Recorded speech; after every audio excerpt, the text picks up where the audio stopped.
Hey folks, today I've been considering what the psychological basis for racial and cultural stereotypes might be, and why, despite the fact that we live in a supposedly rational and technologically advanced age, they continue to persist throughout our history.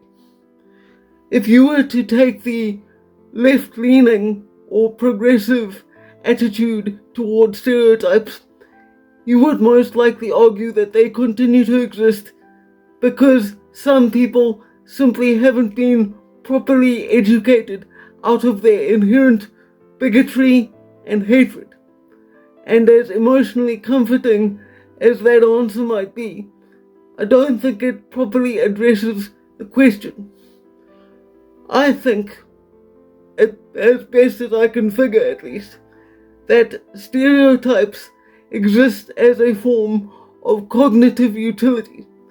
And what I mean by that is basically that every human being alive is a deeply complex organism, and that we are a combination of our genetics, our environment, and our experiences.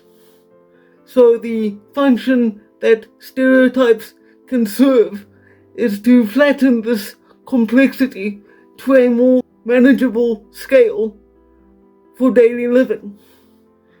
Now, obviously, stereotypes are a tricky issue because an over-reliance upon them could lead you and will lead you, in all likelihood, to impose or project attributes and characteristics onto an individual that individual in reality does not have.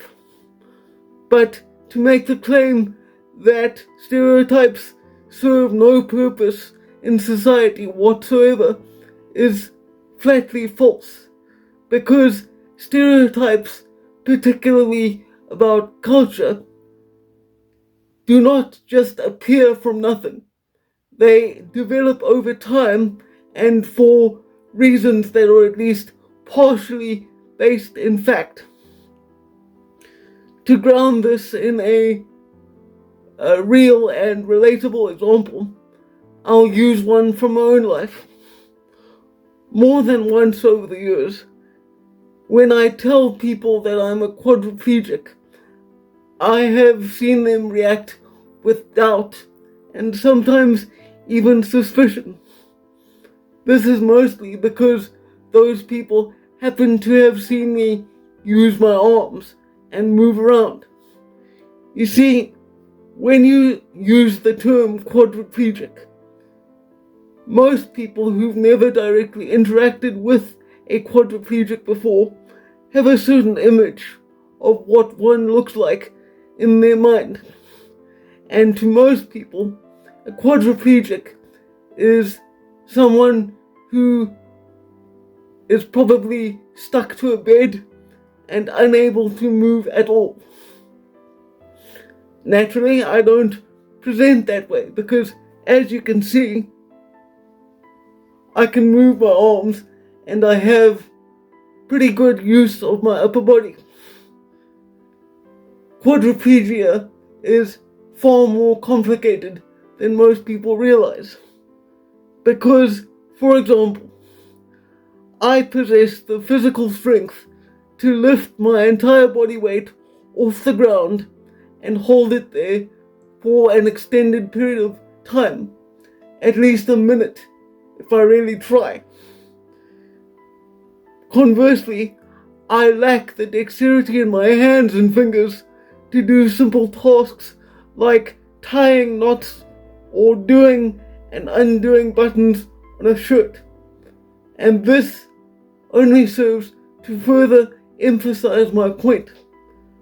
The reason why people generally think that quadriplegics simply aren't able to do anything is that happens to be true in many cases, if not most.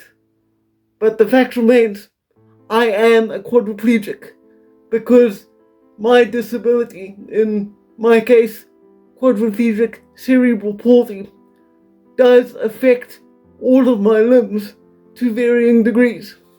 And that is what being a quadriplegic means. Anyway, I hope this little rambling thought experiment of mine has been at least somewhat interesting to you. Look after yourselves, take care of each other, and for now, farewell.